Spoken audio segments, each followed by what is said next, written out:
Atelier xibaar suñu combat ba Atelier arbitre suñu prolongation ba Ande Mare Ndiaye Ami Faye ko ñoom ñaar ku dem na benn avertissement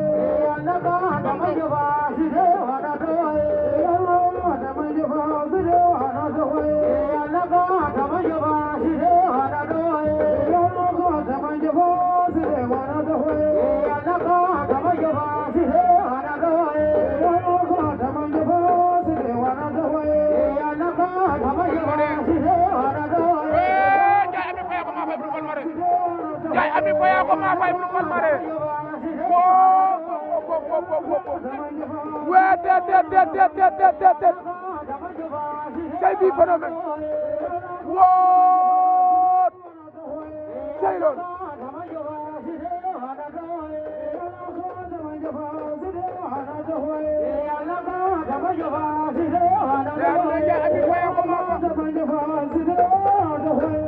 Ami Faye ko ma fay bu Palmarin